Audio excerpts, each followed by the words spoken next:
क्या होगा अगर टाइम सच में मुड़ सकता है और स्लो हो सकता है? तो अगला सवाल अपने आप पैदा होता है कि क्या टाइम में सफर करना मुमकिन है? क्या हम भविष्य में जा सकते हैं या अतीत में वापस लौट सकते हैं? ये सवाल सिर्फ फिल्मों तक सीमित नहीं है, बल्कि दुनिया के सबसे बड़े वैज्ञानिकों ने इस पर गंभीरता से काम किया है। इस वीडियो में हम जानेंगे कि टाइम ट्रैवल को लेकर साइंस क्या कहती है।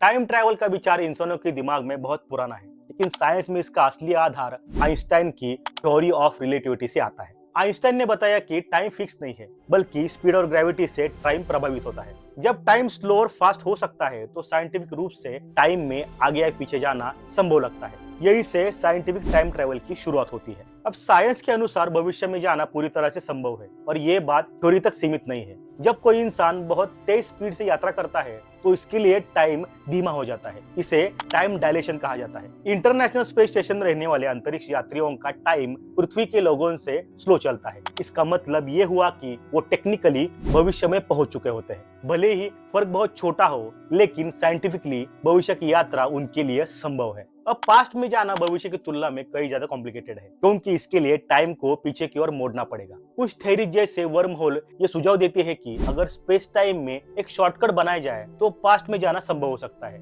लेकिन समस्या ये है कि वर्म होल का अस्तित्व अभी तक साबित नहीं हुआ है। अगर वो मौजूद भी हो, तो उन्हें स्थिर रखने के लिए नेगेटिव एनर्जी की जरूरत होगी, जो अभी भी हमारी टेक्नोलॉजी से बाहर है। अब अगला पॉइंट आता है ग्रैंडफादर पैराडॉक्स के बारे में। अगर कोई इंसान पास्ट में जाकर अपने दादा को जन्म से पहले दे, तो उस हालत में उस इंसान का एग्जिस्टेंस कैसे संभव होगा? इसे ग्रैंडफादर पैराडॉक्स कहा जाता है। ये पैराडॉक्स बताता है कि पास्ट में बदलाव करने से लॉजिक पूरी तरह से टूट जाता है। इसी कारण कई वैज्ञानिक मानते हैं कि अतीत में जाना या तो असंभव है, या फिर एक ऐसा टाइमलाइन होगा जहां बदलाव हमारे प्रेजेंट दुनिया को प्रभावित नहीं करेगा। और इसी से जन्म हुआ मल्टीवर्स थ्योरी का। कुछ वैज्ञानिक मानते हैं कि अगर टाइम ट्रैवल संभव हुआ, तो हर एक बदलाव एक नई यूनिवर्स बना देगा। इसे मल्टीवर्स थ्योरी कहा जाता है। इस थ्योरी के अनुसार पास्ट में जाकर आप कुछ बदल सकते हैं, लेकिन वो बदलाव आपकी मौजूदा दुनिया को नहीं बदलेगा, बल्कि एक अलग यूनिवर्स बना देगा। हालांकि ये विचार अभी थ्योरी है और इसका कोई प्रत्यक्ष सबूत नहीं है, लेकिन यह भी पॉसिबल हो सकता है। अब टाइम मशीन का कंसेप्ट सुनने में रोमांचक लगता है,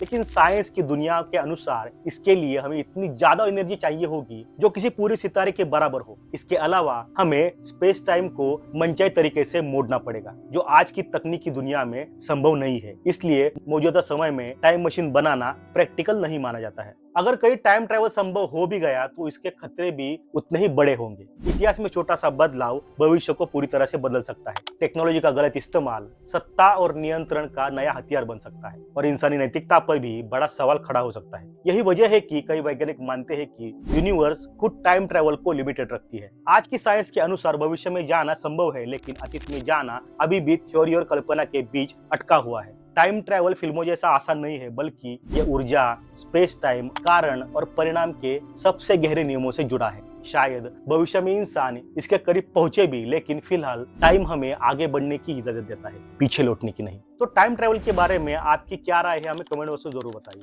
और अगर आपको लगता है कि टाइम ट्रैवल पॉसिबल है, तो कमेंट में यस टाइप कीजिए। अगर आपको वीडियो पसंद आया, तो इस वीडियो को लाइक और शेयर जरूर कीजिए, और हमारे चैनल को सब्सक्राइब करना ना भूलिए।